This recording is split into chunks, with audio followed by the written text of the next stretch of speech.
Welcome back. 2 weeks in a row. High five. 2 weeks in a row for the Sooner Nation podcast. He's Rich. I'm Matt. Again, I don't know how long it's going to last, but it's here for right now. And that's the podcast. I do know I'm leaving the country again next month. And from that point forward, it's a bag of tricks, man. It's a bag of tricks whether there's no way you and I are going to be able to record. So there's maybe. Yeah, I mean, I'll just splice together an audio recording. Yeah, I don't know, man. There's so much going on this summer that we've got to figure something out because going to be headlong into football season and so forth. But let's get started. A lot of things to talk about. A busy week from last week. NFL draft takes place. Oklahoma City Thunder sees the basketball season come to an end. Some people are surprised. Some people are like, told you so. Baseball takes it on the chin this weekend in Bedlam. First time this season that the Sooners have been swept in a conference series. And softball, man, they're finding all kinds of ways to win, whether it's a grand slam or whether it's a walk-off. It's happening. Softball sweeps Texas. I think it's 14 in a row now. Oklahoma softball has won over Texas. So we'll jump into all of that and talk here on the Sooner Nation podcast, the podcast of heartlandsports.com. Heartland-sports.com is where you can find all of our content. Let's start with Baker Mayfield, number one pick in the NFL draft. You and I talked a week ago. I said Jets. I don't remember what you said, but we were both wrong because he went number one overall. And I kind of feel like it was not too long after we podcast that it kind of broke that, hey, Baker is going to be the number one pick. I think that's that. We did the podcast on Tuesday, and that story broke on Wednesday. What are your thoughts? Were you surprised that Baker went overall number one? Were you shocked? Or were you like, no, he kind of saw that coming? What are your thoughts on that? Initially, heading in to the NFL draft, what I think we were seeing was people all over the map with him specifically. There was the idea that Baker Mayfield could go one overall, but no one was really projecting him there. No one was even saying he was in the top two or one of the first two quarterbacks taken, if you remember correctly. Needless to say, we had Allen, we had Darnold, and we potentially had Rosen before Mayfield's ever even mentioned in the conversation. Was I surprised? Yeah, I was a little bit taken aback, but I knew it was a possibility. I knew that there were some intangibles, some things that aren't measurable, some things that aren't on paper when it comes to Baker Mayfield. That definitely helped his cause, that helped his case when making basically a report on him. And so I think ultimately you can read about it and what happened, and Cleveland will kind of tell you why they jumped to him as number one over a guy like Darnold, over a guy like Allen. But again, it comes down to those intangibles. So to answer your question in short, I was surprised, but I didn't think it was impossible. No, and there's so many, like, I call them conspiracy theories, and for lack of a better word, but it turns out, and I know this part's true. I don't know if anything else is true with it, but it turns out that the Browns, they wanted Baker. They found out they wanted Baker in March, but they were trying to sell Darnold. And what they wanted was they wanted to take Saquon Barkley number one, and then they wanted to try to take Darnold number three with that second pick, or was it four? Whatever that second pick fell in. They were going to take Barkley, and they were going to try to get their entire backfield in the first round. And so they were selling Sam Darnold. I don't think Cleveland was ever interested in Sam Darnold. I mean, at all. I don't think they were in. My son asked me, he goes, well, the Jets have Sam Darnold. What do you think that means? I said, I think that means that the number of interceptions in the AFC East is about to exponentially go up. I don't think Cleveland was ever interested, but they were trying to sell Sam Darnold to save Baker Mayfield for that second pick of the first round. This is all a conspiracy theory, but once they found out that the Jets for sure wanted Baker Mayfield, he was their guy, they kind of forced their hand to take Baker because he wasn't going to be there. And when you weigh the options, you need a quarterback or a running back. Well, the shelf life of an NFL quarterback and the shelf life of an NFL running back two different things. So you put first-round money in Baker Mayfield as opposed to Saquon Barkley. I do want to mention one thing because everything that I had read said Josh Allen. Josh Allen, number one. Josh Allen to Cleveland. Josh Allen, the next Browns quarterback. We know that didn't happen, but in hindsight, you said that they were pushing Darnold. Allen didn't really fall off the radar until someone dug up these old tweets from when he was in high school. And then his draft stock began to tumble slightly there. Needless to say, I think that's when Darnold entered the equation. But I can't verify or deny what you're saying. It's just odd. Well, no one can verify or deny. Well, they can. Well, they're not going to. Yeah, they're not going to come out and give their draft day tips, and because you got to do this all again next year, right. Which leads you back to this conversation about Baker. The good news is you're the number one pick in the NFL draft. The bad news is you're going to Cleveland. But you can't be number one and not go to a bad team. That's just the way that's the way it all works. It's not like the NBA where you get a lottery and you can actually get maybe a mid-level team if they win the lottery. But NFL, it's just set up where the worst team gets the first pick. That said, New England really wanted Baker Mayfield. And again, going back to conspiracy theories, New England was willing and ready to trade up to number 2 with the Giants and take Baker at number 2 had Cleveland not grabbed him with the first round. Mm-hmm. What an amazingly different story we're talking about with Baker Mayfield, because all of a sudden you go from the guy who's tasked with building a franchise to the guy who all of a sudden he's the heir apparent to this championship machine and Tom Brady. I mean, you talk about night and day difference between this guy, but you can't play what ifs. I mean, you can't play what ifs because it's something that goes on and on and on forever. But what it leaves us with is that Baker Mayfield's with Cleveland, worst team in the NFL. I don't know if you saw any of the snippets from when he was on Jimmy Kimmel, but Jimmy Kimmel said, "Hey, the good news is you only have to beat 0 wins next year to improve the team." You know what my first thought was when I saw that interview with Jimmy Kimmel and Kimmel said that? My first thought was, I don't even think this guy's going to be starting in Cleveland this fall.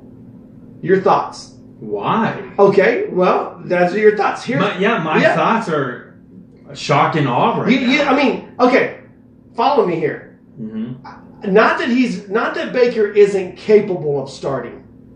Okay, so I want to flush that all the way down because, people on Twitter, they're very moody, and that's kind of what Twitter's for. We'll publish something, and we publish, if you look at, here, I'll jump on here. Well, here, we've got it right here on the website. We have 824 posts about the Oklahoma Sooners on our website, 613 posts about the Oklahoma City Thunder, and 293 posts about Oklahoma State. You know why that is? Because if you post about the Oklahoma Sooners, it gets spread all over Twitter. You get all these retweets, you get all these likes, you get all these follows. Same thing. Are you driving an axe right now? No, I'm just saying. Same thing if you post about the Oklahoma City Thunder. But you know what happens if you post about Oklahoma State? You lose. You lose followers. And so I got to be careful when I say this. I mean, for people who are already looking us up on Twitter to drop us, I don't think Baker Mayfield doesn't start because he isn't capable. I think when you look at the Cleveland Browns roster, he is hands down the most talented quarterback on that roster. But do you know how much Cleveland's going to pay him his rookie year? I don't know. Because you don't read HeartlandSports.com. You're saying $33 million. Yeah, in the neighborhood of $33 million. I thought that came with signing bonuses and all that. In total. No, I just hear it for the season. Yeah, first year he's going to make. So Cleveland is investing $33 million in this guy for their very first year. Now they've gone out and they've gotten running backs. They got Carlos Hyde. They've gone out and they've gotten receivers. They got Jarvis Landry. What have they done on the offensive line? You're going to put a $33 million guy behind this offensive line? Baker's got to learn the NFL game. Again, it's not that he's not plug-in ready, but what I'm saying is, while I'm still building this team, Tyrod Taylor is my starter. Tyrod Taylor is the guy I'm throwing out there behind this offensive line. I'm running Baker against scout team. I'm running Baker against, getting ready. But Baker's a starter year 2 for me, not year 1. And again, it has nothing to do with him being capable. It has everything to do with me protecting my investment. Cleveland is not going to make the play. Whether you put Baker back there or Tyrod Taylor back there, they're not making the playoffs. They're not. It's not going to happen this year. But you've invested in defense. You've invested in skill positions. Now invest in the offensive line and have Baker ready to go year 2. Tyrod Taylor is a bridge guy. I believe that's why they got him. They traded for him. So you don't trade for a guy that you know you're just going to put on the bench. You don't trade for a guy that you hope he can make your roster. You trade for a guy that you would say is you're freaking me out every time you look over there. But you trade for a guy that... There's people right there. you trade for a guy that you feel is your bridge. And he's going to bridge this organization from rookie Baker to starting Baker, but starting Baker is not going to happen until 2019, in this guy's opinion. Thoughts? I'm not going to disagree with you, but the reality for me is Tyrod Taylor's coming in as a first-year player with Cleveland. Granted, he has experience on his side in the NFL. That's fine by me. But the reality that I'm looking at here is when it comes to Tyrod Taylor, if he doesn't produce, say, 3 games into the season, and you've seen what Baker Mayfield's capable of when it comes to the preseason games, why not give him a shot? Are you saying that it'll ruin his confidence potentially? No. I'm saying you don't want the guy to get hurt. I mean, that's what I'm saying. You don't want this guy. I'm trying to think. Tyrod Taylor's been around since 2011. He's at 8 years. Okay, so 2011 was his rookie year. He's got a lot of experience. He's made it to the Pro Bowl. He's been around. So I don't think that you're going to throw Tyrod Taylor out there. If he doesn't produce, it's because he's playing for Cleveland. I mean, that's the only way around it. It's because he's playing for Cleveland. There is no offensive line in Cleveland. You've got some young guys that you just kind of picked up, but they've got to develop. I love the fact that they went and they got Baker's center from Oklahoma and brought in Eric Wren as a free agent, undrafted free agent. But you've got to invest right there, and you don't put your $33 million investment out there behind that offensive line when you got Tyrod Taylor who's going to come in and be that bridge. That's just me. I want to see Baker play. I do. I'm an Oklahoma fan. We try to be unbiased. We try our best to write about things that sometimes make people mad, sometimes make people happy, sometimes make people drop us on Twitter. But we try to be unbiased. And the unbiased me says you protect that investment because you know you're not winning. If Tyrod Taylor goes out there and they're 0-4 after the first month of the season, you knew you weren't winning. I mean, you knew that wasn't going to happen. So there's no pressure to put Baker in there and try to produce a winner, because this 2018 is not the season that you want to try to reach the pinnacle of football. You don't even want to try to make the playoffs. The only thing you want to do is not be the number 1 draft pick again in 2019. And Tyrod Taylor can get you there, and then Baker Mayfield's that guy then following this coming season. That's the only argument I'm making. Here's the thing is, I use that same argument with Sam Bradford, that he never had that offensive line. When he was with St. Louis, it never came together for him. Mm-hmm. They finally got a running back in there. The situation didn't change drastically for Sam Bradford. They weren't making a push in the playoffs, if they were making the playoffs at all. I just don't, I can't buy into the excuse of, we're not going to play him behind that offensive line, because my mentality is you want to put the best player on the field regardless of position, regardless of experience. Okay. Let me just throw another angle out here at you. Yeah. Ryan Tannehill. Mm-hmm. Do you know when the last time Ryan Tannehill threw a pass in the NFL was? A year? No. 2 years? December of 2016 is the last time Ryan Tannehill threw a pass in the NFL because of knee injuries. I mean, so Ryan Tannehill, I don't know what it is now, but at one time, Ryan Tannehill was the highest paid player in the NFL. He had a $100 million contract. And he hasn't thrown a pass for his team since December of 2016. It's so much so that most people expected Miami to draft another quarterback this year, even though they've got all this money tied up in Ryan Tannehill. And the whole point is you got those guys, you want them to play, but you want to keep them healthy. And if you've got nothing to play for, you gain more by developing Baker Mayfield his rookie year than you would ever gain by throwing him out there and risking injury. Matt, the reason I'm laughing at you is because of all the people you could have brought up in the NFL. You brought up a wide receiver playing quarterback for a team that you just happen to be a fan of.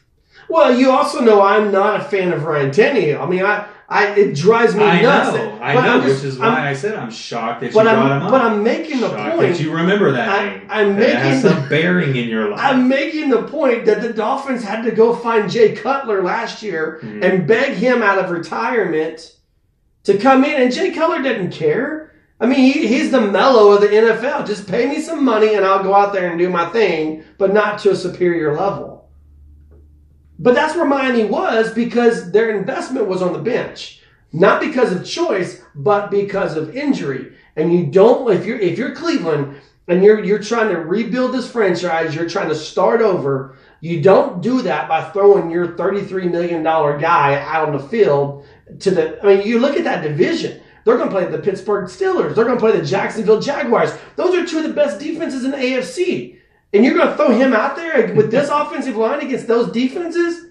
I don't think so. Let the veteran, let the guy who's been around, who's there, you traded for him, use him in that capacity and bring Baker along. And then 2019, give him the keys to the car because he's going to start driving it. I don't see him. I mean, I could be totally wrong on this. And like I said, I want Baker to play. I want him to start. I want him to lead Cleveland to great things. But if you can sit back and just think about it for a second, the best way that happens is by letting him learn and keeping him safe.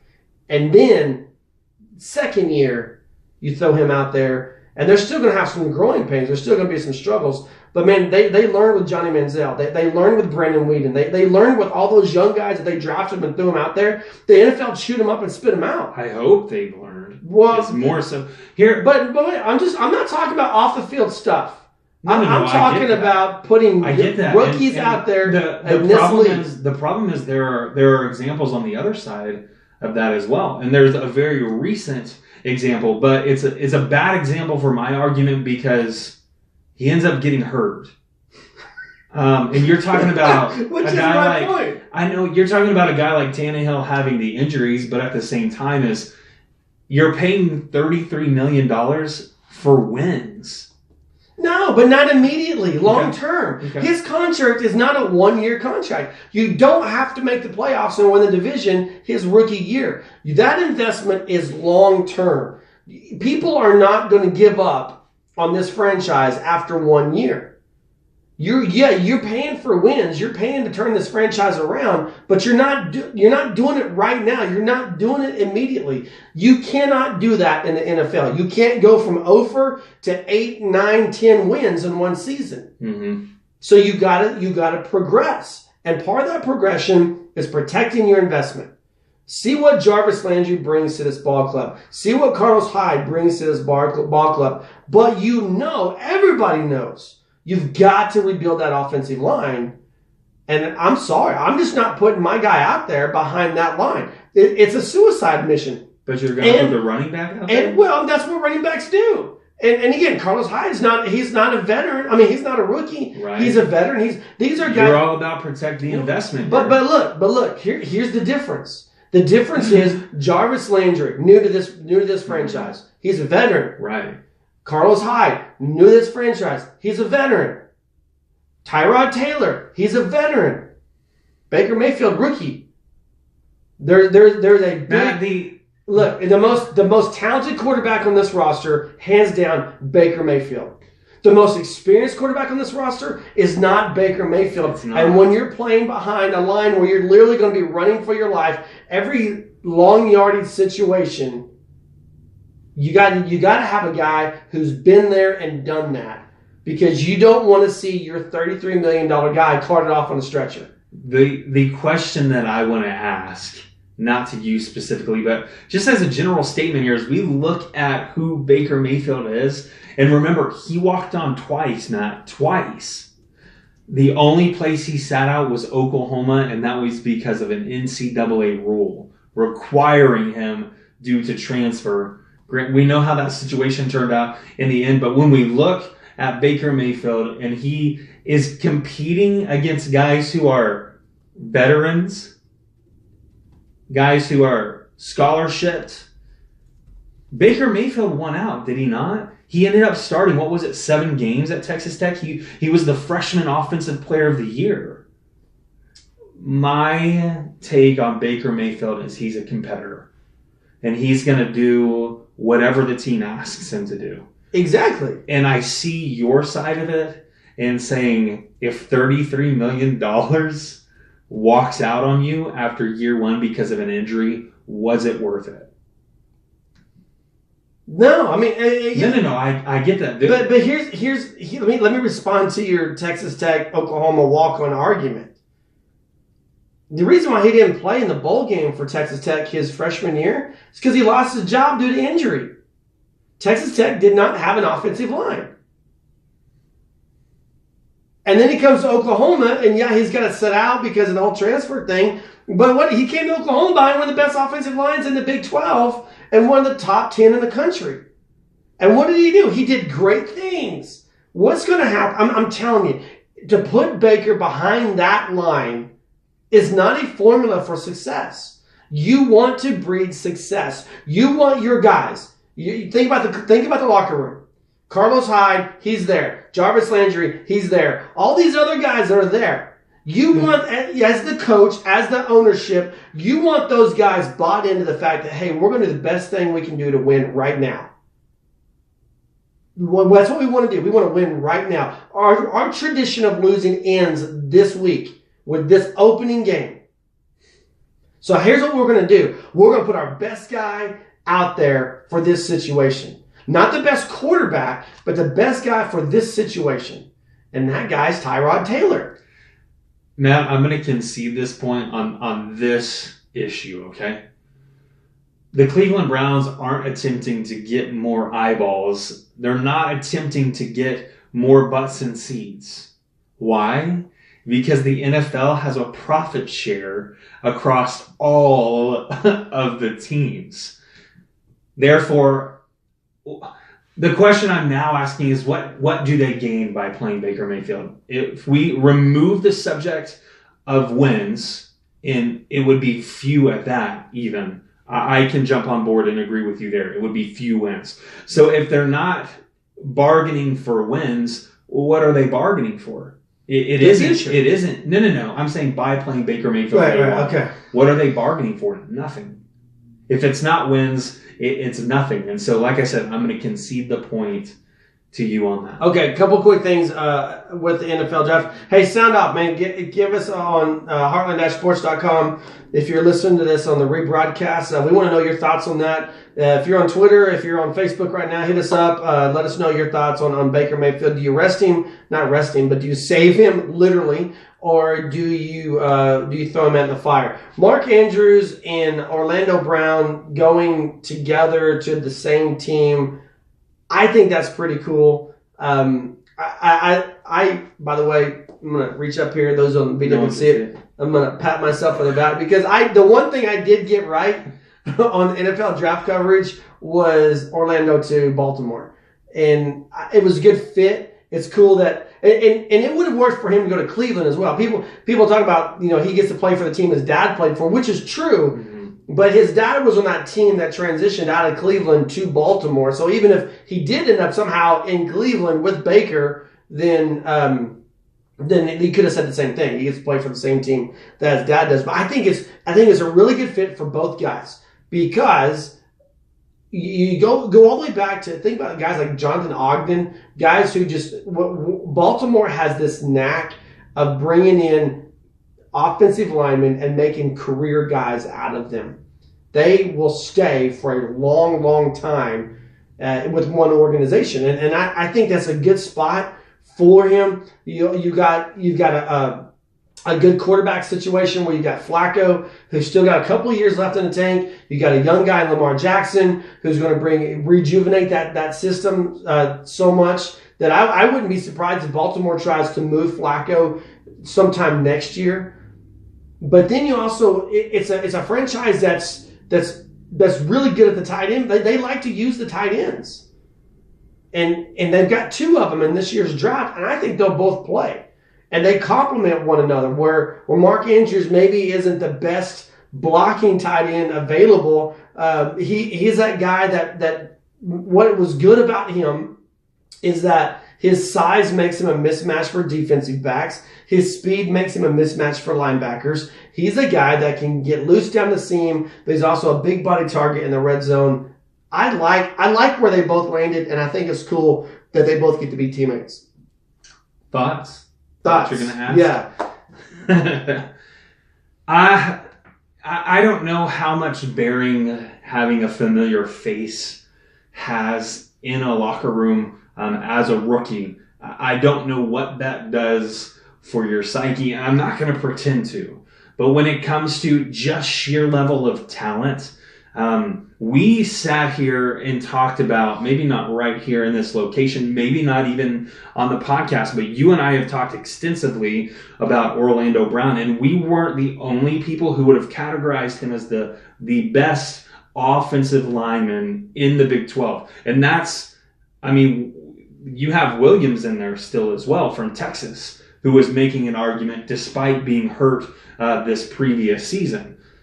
When I'm looking at what Baltimore gets in a guy like that, I get the strength concerns, but why are speed concerns an issue for an offensive lineman? When are they ever going to be sprinting downfield? Okay, see, now you're pulling out the Baker Mayfield argument, but... No. I'm just saying, I don't know why that had such a large bearing. Well, I get that measurables. Because on some plays, and you do this more in the NFL than you do in college, especially in a spread offensive attack like Oklahoma runs, on some plays, you want those linemen into the second level of the defense. Mm-hmm. They've got to beat a linebacker to a spot.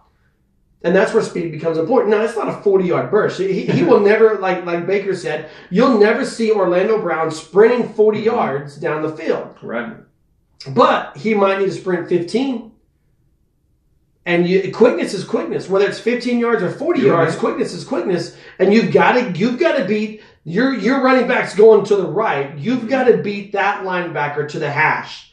You've got to beat him to the right hash. Because if you don't, your running back's going to get blasted.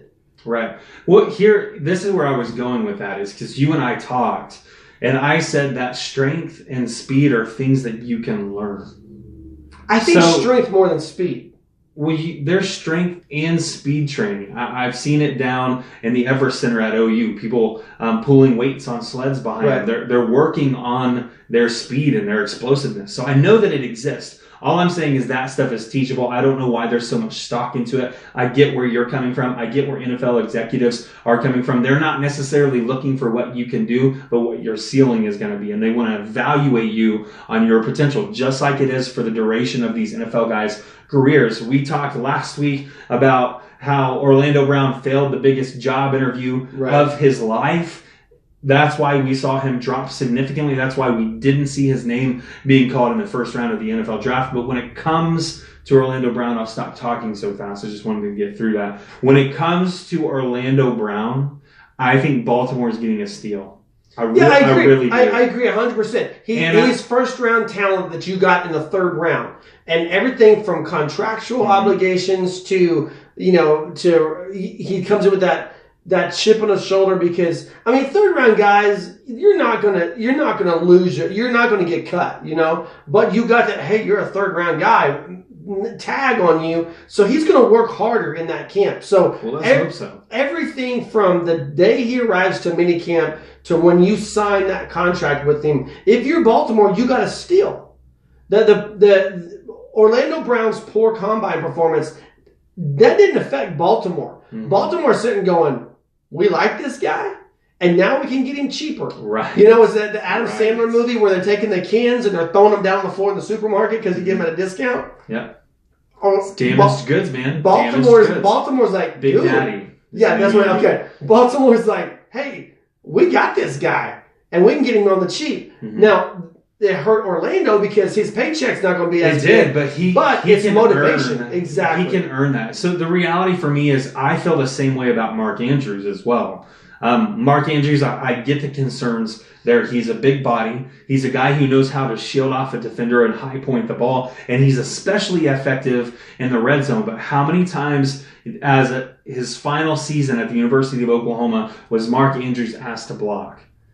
That's right. Where he's lacking. That's where the tape doesn't show what he's capable of, and the questions begin to creep up. So needless to say, I get here's an All-American, one of the better tight ends in the draft class. If you're asking me, he may not have the same ceiling as some other guys, but he's going to be a guy who gets in there, who works hard, who provides you a large target, and who actually puts points on the board for you. But see, I don't think Baltimore got Mark Andrews to block. That's not why I don't either.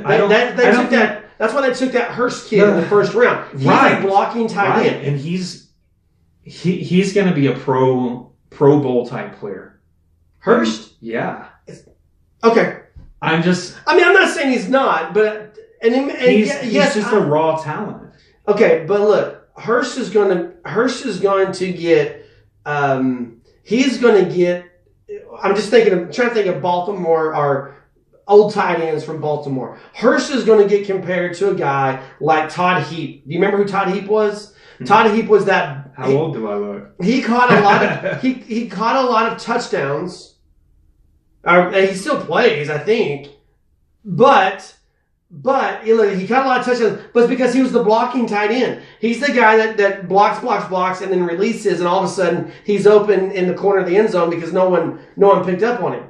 That's who he's going to get compared to. Whereas I believe Mark Andrews is going to get more compared to a guy like Benjamin Watson, who was a pass-catching tight end who always released, always found the seam, and always created mismatches in trouble. I think those were the two comparisons are. And I'm not saying Hurst can't be an all-pro guy, but if you're telling me which of these two guys is going to have the most noticeable impact, mm-hmm. it's going to be Mark Andrews, because no one notices a guy blocking. The only time your name is called if you're a blocker is when your quarterback gets sacked. It was that guy. It was Rich DeCray who got beat on the edge. So no one's going to notice Hurst as much as what he does, as much as they're going to notice Andrews averaging 12 yards of reception because he's getting free downfield. I'm going to have the biggest difference. I'm saying he has that potential. I'm not saying it will happen. I'm not saying it won't. I'm saying he has that potential. What I see from Mark Andrews is the vein that the current tight ends are going through. You talk about Rob Gronkowski. You talk about a handful of these other guys who are having a larger impact in the receiving game. Mm-hmm. That's who Mark Andrews is. I completely agree with you. And I agree with what you said. That's why I've put them in the same category. Orlando Brown, Mark Andrews as third round steals. Mm-hmm. That they could have easily gone higher. But because of the concerns, we see that they dropped to the third round. All right, and again, to me, the cool thing is Orlando Brown gets drafted, number 83 overall pick. I'm writing up that draft. You were out of town this weekend. I'm writing up that draft report. And before I get it finished, comes through Mark Andrews, number 86, 3 picks later. I think I even texted you about it. Mm-hmm. And then I'm like, oh, yeah, well, Mark Andrews just went 3 picks later to be his teammate. All right, that's going to wrap it up for Oklahoma City Thunder. We're going there next. It's going to wrap it up for NFL Draft Talk. If you guys have other thoughts, comments, feel free to light up the Twitters or leave a comment in the comments section if you're listening to the rebroadcast. Hit us up on Facebook Live where we are right now. We got to move. I know it's a Sooner Nation podcast, but Heartland Sports, we got to cover all the big stories. And again, the biggest story in Oklahoma right now is the Oklahoma City Thunder. Is it not? I mean, this is a team that I think that, I mean, when you talk about crash and burn, no one crashed and burned this season and this state more than the Oklahoma City Thunder. I mean, you could draw a comparison and maybe say Oklahoma basketball, but here's the difference. Oklahoma basketball had Trae Young. Oklahoma City invested. They went out, they got Paul George, they got Carmelo Anthony. This was a team in August that people were guaranteeing conference finals, right? They're going to give Golden State a run for their money. And when you paid Paul, you not paid Paul George, but when you gave up Oladipo, you gave up Sabonis, you gave up Enes Kanter, you gave up all these guys that were a core part of who you've been for a long time, and you bring in Paul George, you bring in Carmelo Anthony, you net one additional win over last season and one additional playoff win over last season. Still bounced in the first round. You were just bounced in 6 games as opposed to 5 games. There's a whole list of people that I feel like this guy's responsible for that, this guy's responsible for that, this is his fault. But really it comes down to my opinion, it comes down to 4 people. Billy Donovan, Carmelo Anthony, Paul George, and Russell Westbrook. Those are your 4 culprits. I mean, I think this, and I'm interested in Sam Presti's interview tomorrow because I feel like it's the most critical one. And I feel like maybe the pressure's on Sam Presti going into this offseason, because if you look at the last 2 off seasons, you lose Kevin Durant to Golden State, and then everyone thought you hit a home run by bringing in Paul George and Carmelo Anthony. And the reality is you struck out, but at least he tried. You know what I'm saying? He tried. Sam Presti, he sold the farm for this, but at least he tried. Where does that leave Billy Donovan in this? Where does that leave Paul George? Where does that leave Carmelo Anthony? And where does it leave Russell Westbrook? Let's start with Billy Donovan. Are you surprised it's May 1st, almost 5 o'clock in the evening? Are you surprised Billy Donovan's still the head coach of this franchise? I'm not, to be honest with you. I've never one to... Now, this may have been different when you and I first met. But I've never been one to immediately jump to a knee-jerk reaction. I like to actually seek out the advice of other people and get a fresh pair of eyes, get a fresh perspective on it. I'm not surprised that Billy Donovan hasn't been fired, because the question I want to keep asking is, if you fire Billy Donovan today, who do you go and get? Mm-hmm. Who is available? And that was a question that we had asked back to when Bob Stoops was being the guy on the chopping block, and the fan base was saying we need to get rid of him. You can even go back to Scott Brooks. It was who do you get when you eliminate this guy? When you remove him from the organization, who do you go and get? And will it actually work? Is it someone who can manage a locker room with the personalities that the Oklahoma City Thunder inherited this season? I think what you just said, manage personalities, that is the biggest thing. Mm-hmm. Because you can say, well, I have thoughts on this, okay? Because I never coached anywhere near this level. Never was close. High school's as far as I got. I mean, they're just 1 year away. But I know, I do know that one of the biggest, well, probably the most frustrating thing as a coach is when you say, guys, here's what we're going to do. And then they go out on the field or they go out on the court and they don't do anything close to what you just said, here's what we're going to do. Right. Can I interject something here? Yeah.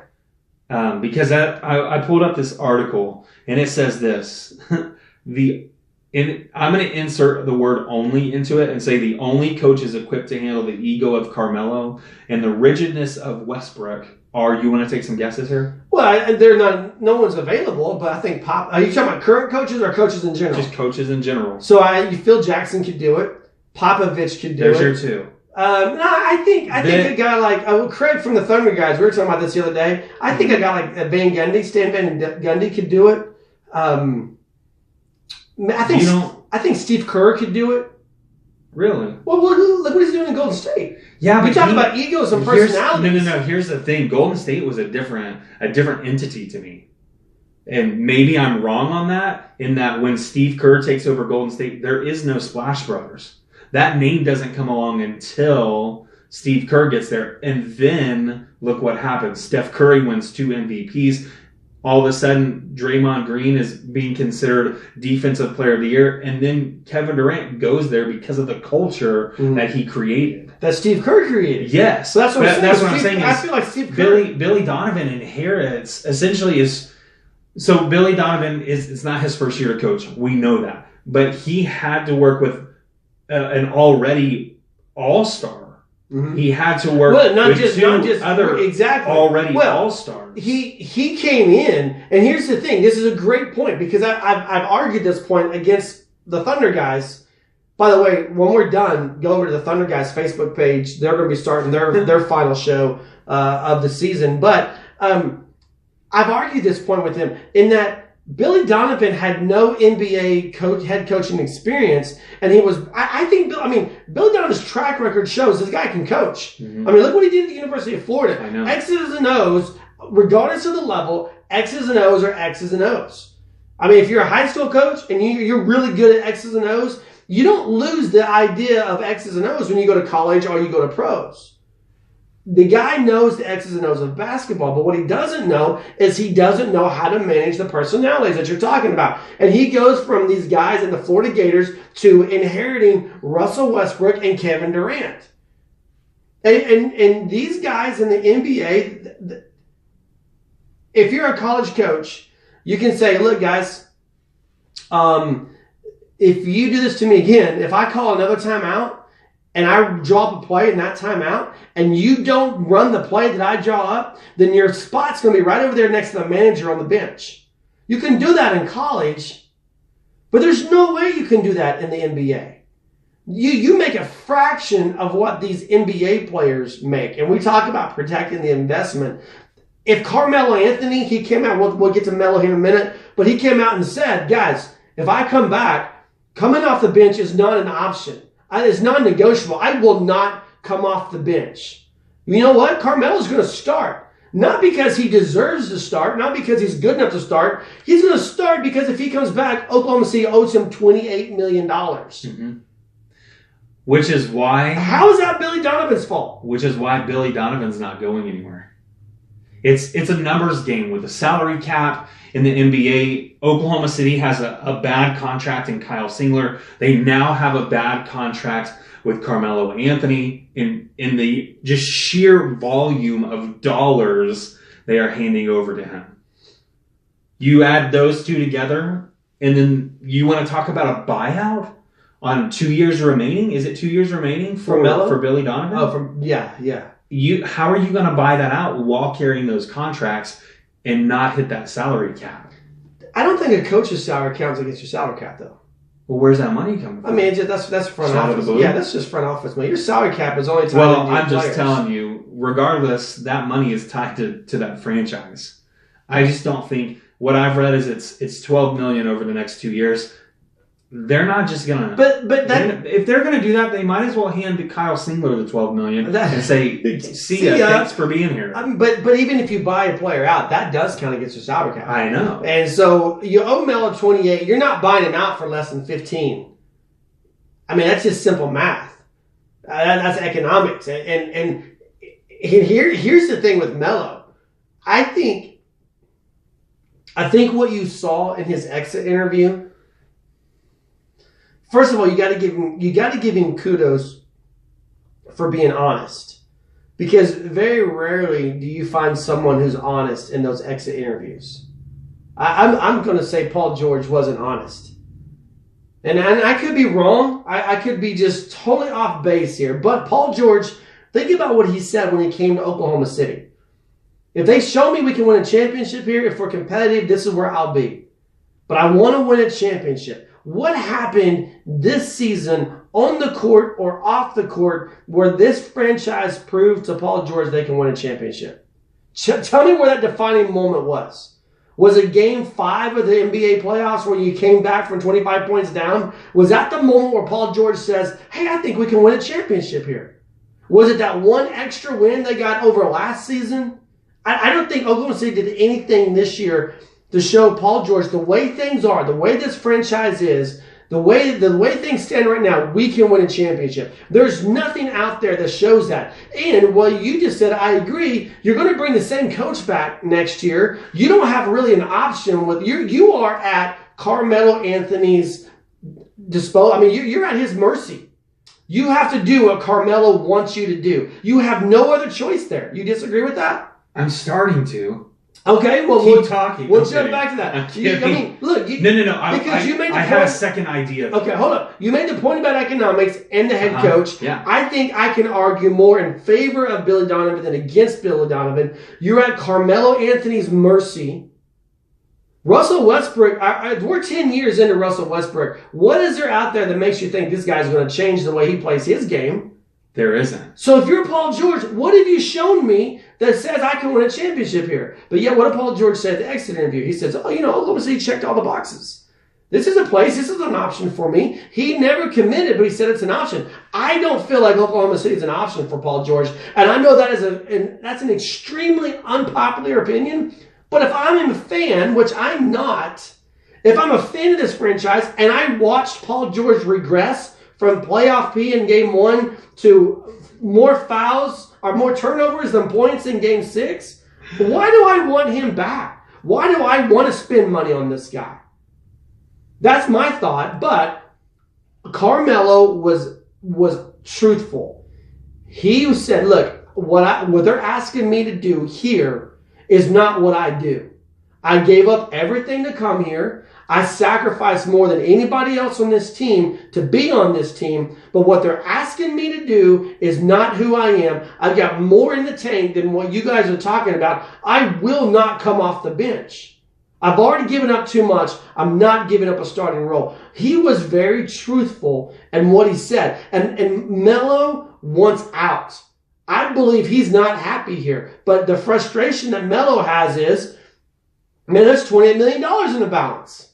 Do I stay where I'm not happy and collect $28 million, or do I opt out of this thing? But here's the thing. He knows if he opts out, there's not a team out there that's going to pay him close to $28 million.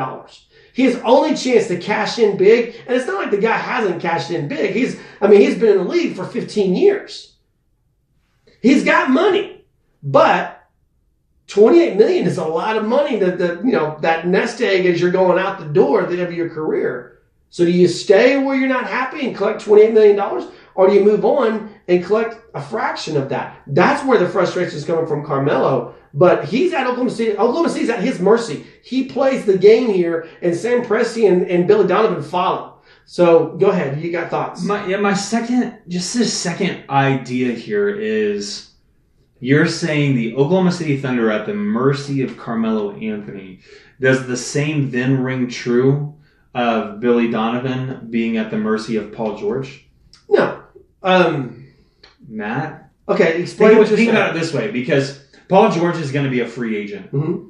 We know that he, as you've said, is keeping his options open and keeping Oklahoma City at least entertained with his comments, regardless of what's really going to happen. But and this is conspiracy theory once again, Paul George could easily walk in and say, look, okay, I follow you. I'm committed to Oklahoma City. I'm committed to wear the Thunder jersey, but here's who I want you to hire as the head coach. Yeah, I don't think, yes, you're right.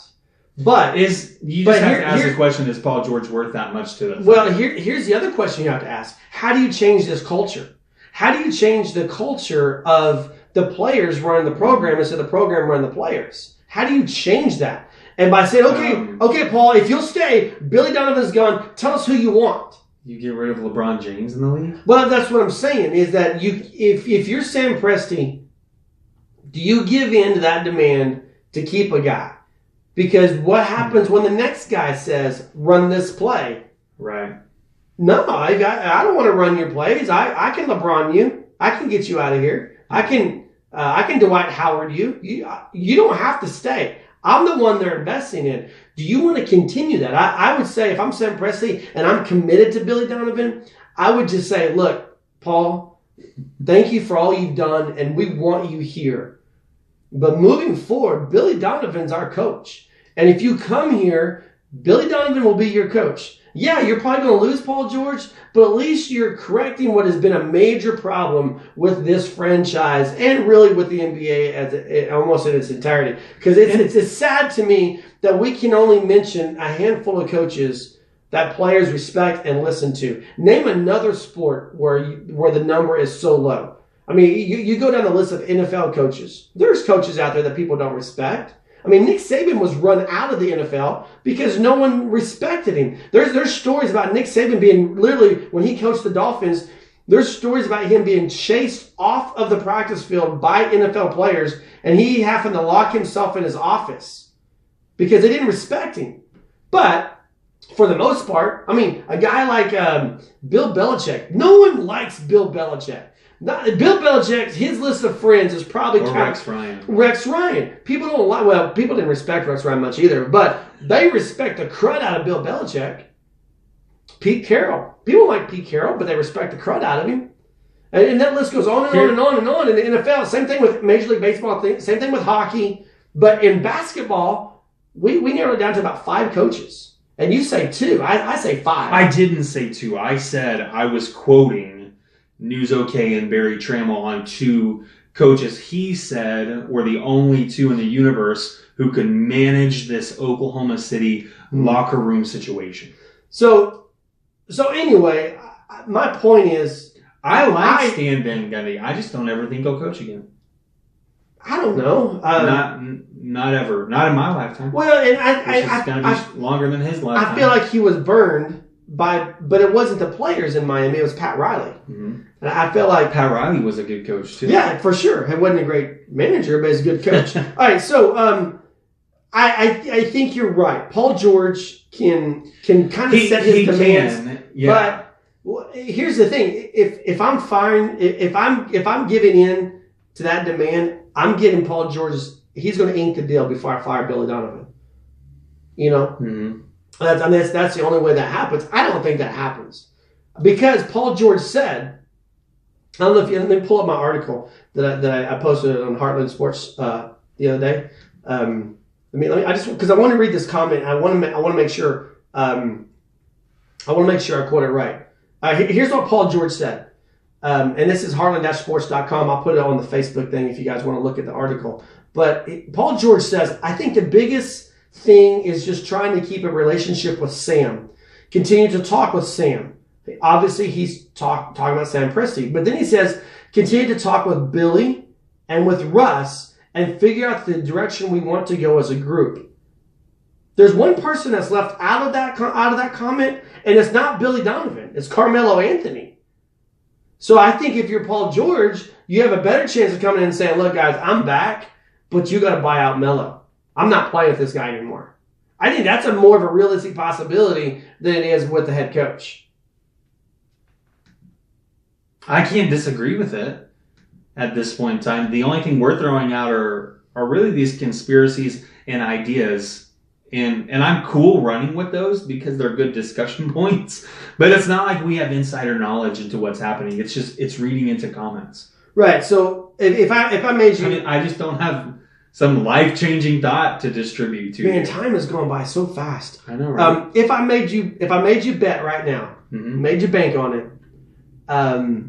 is Paul George playing for the Oklahoma City Thunder next fall?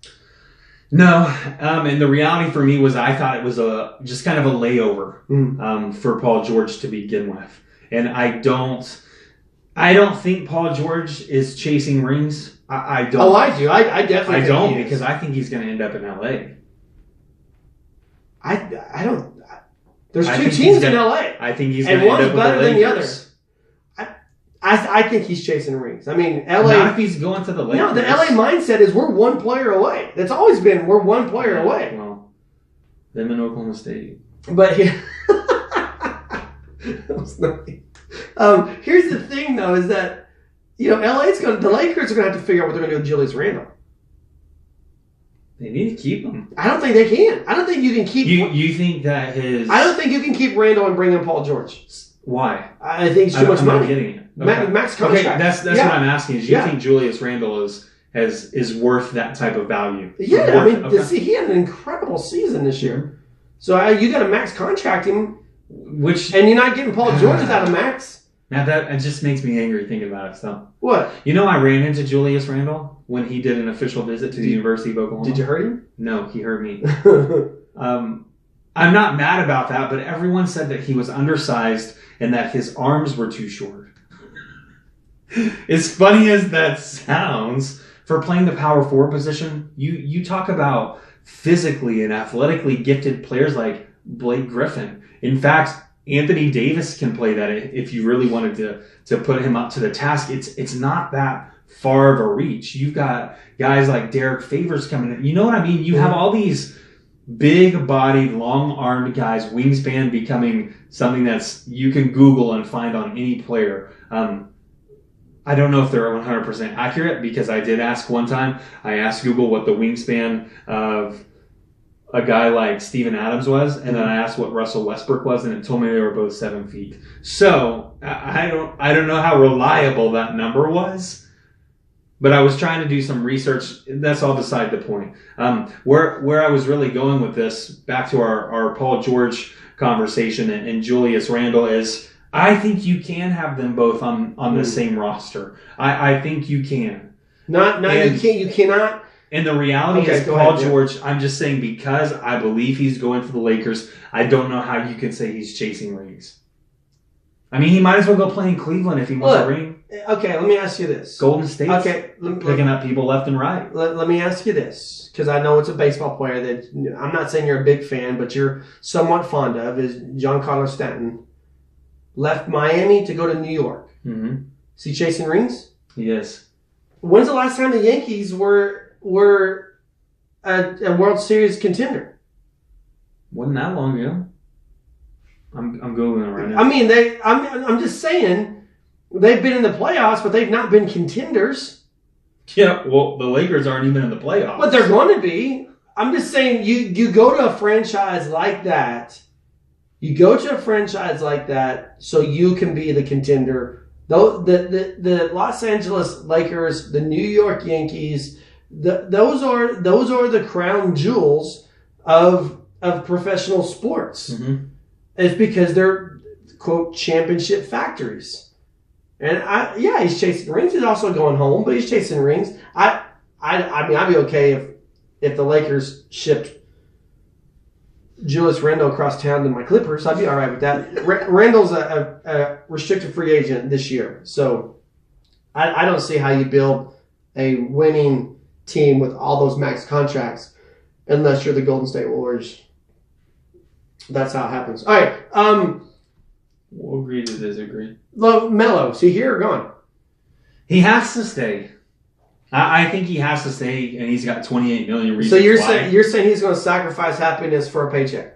You know, the reality for me is Carmelo Anthony's never been happy. He wasn't happy in Denver. He wasn't happy in New York. He's not happy at Oklahoma City. Where is he going to go that he's going to be happy? Good point. There's not a landing spot that is, in my opinion, an ideal situation. Carmelo Anthony's 30 years old. He's on the downhill side of his career as an NBA basketball player. Maybe 6 years left. Max. There's no way he's had 6 years. Well, I'm saying he could be a Derek Fisher. And there's no way. Derek Fisher still had legs.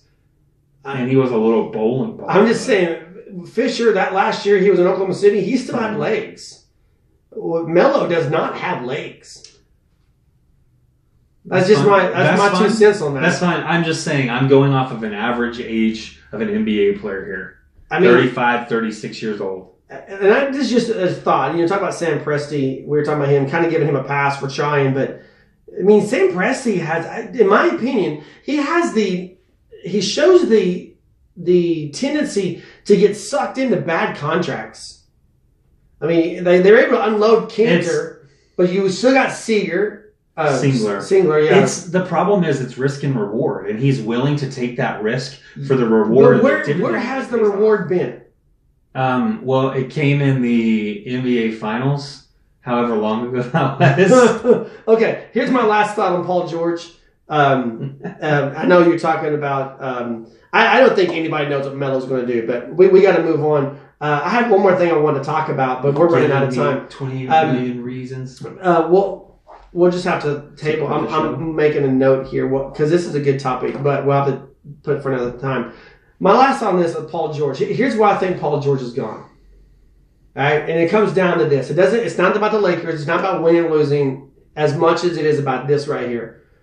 Name the last big time free agent that Oklahoma City got to stay.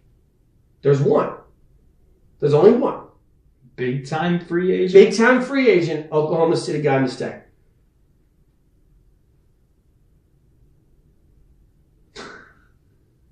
I have not a clue. Because no one has stayed, Matt. Yeah, one did. Until what? Were they traded? No, Russell Westbrook. He signed long term. Mm-hmm. James Harden. I thought you meant they got a guy from another team. No. I'm just talking about a big. No, James Harden. I misunderstood the question. James Harden technically was traded, but he wasn't staying. That's why he was traded. And the same should have happened with Durant. Kevin Durant bolted. There's not a, and this is going to make Oklahoma City Thunder fans mad, and I'm okay with that because I'm not a Thunder fan. It doesn't hurt me, Oklahoma City fans, when you unfollow me as much as it does you Oklahoma fans, because I'm one of you. But there's just not a track record. That was a desperate plea to stop unfollowing me on Twitter. There's a track record. I mean, there's not a track record of free agents staying at the play for the Thunder, and it has nothing to do with anything other than the fact of market size. It doesn't have anything to do with competitiveness. Doesn't have anything to do with coaching. Doesn't have anything to do with upper management. Doesn't have anything to do with teammates. It has everything to do with market size. Some guys want to be in the big markets. Mm-hmm. Most guys want to be in the big markets because it's not about the product on the floor as much as it about yourself. That's why a lot of people, this guy included, thought Russell Westbrook was going to be gone because of his fashion designs. New York City, LA, if you're a fashion designer, that's where you want to be. Because it's about your brand more than it is about the X's and O's and the team on the floor. And you big market guys, and Paul George, I feel, is a guy who wants to be in the big market. He's never made it there, but I feel like he's on his way. And that's why I don't think he's staying. All right, baseball, real fast. We're overtime right now. Bedlam, Oklahoma State sweeps Bedlam. Mm-hmm. Status of this baseball team right now, in your opinion? I do think this baseball team is a good team. I think the one area they're lacking at is been pitching. Mm-hmm. And we've seen that plague them. Specifically, you talk about the Texas series, you talk about Texas Tech, and now you've got Oklahoma State. Oklahoma State series a little bit different in the fact that Oklahoma never built a sizable or substantial lead. Right. But against Texas Tech, they did that twice. And twice they were beaten. Needless to say, if they can figure out this pitching situation, if they can get some quality depth, granted, they have a lot of freshmen who Skip Johnson is opting to get that experience, and they've risen through the ranks. Would it hold through Big 12 play? I don't think anyone was naive enough to believe that it would be enough. I thought anyone who was knowledgeable at least would latch onto the idea of what Patty Gasso, and I know we're going to get to softball here in a second, what Patty Gasso is doing with someone like Parker Conrad and Mariah Lopez. Mm-hmm. They're bringing them along. They're giving them game time experience because they know it's going to pay off on the backside of their careers. Not that they're expecting great things this year up front. Yeah. The thing for Oklahoma, though, real quick, is that they always seem to bring in hitters. I don't think they've ever had a problem. You've got the freshman Cade Cavalli, who's having quite the season. You've got Steele Walker, who's a senior. You've got Kyler Murray in there as well. They don't have a problem finding guys who can put the ball into play. It's been the pitching most recently. Go ahead. Well, I'll just say they've got final homestand of the season. This is your last chance for anybody to get out and see them. Kansas State, Friday, Saturday, and Sunday. 6:30 Friday night, 2 o'clock Saturday, 1 o'clock Sunday. And then they're on the road. They play Central Florida and Orlando next weekend, and then Kansas to close out the regular season in Lawrence. I feel like both of those Big 12 series, I don't know anything about Central Florida, but I strongly feel like this team is better than Kansas State and better than Kansas. And this is a team, they need to win out of those last 6 conference games.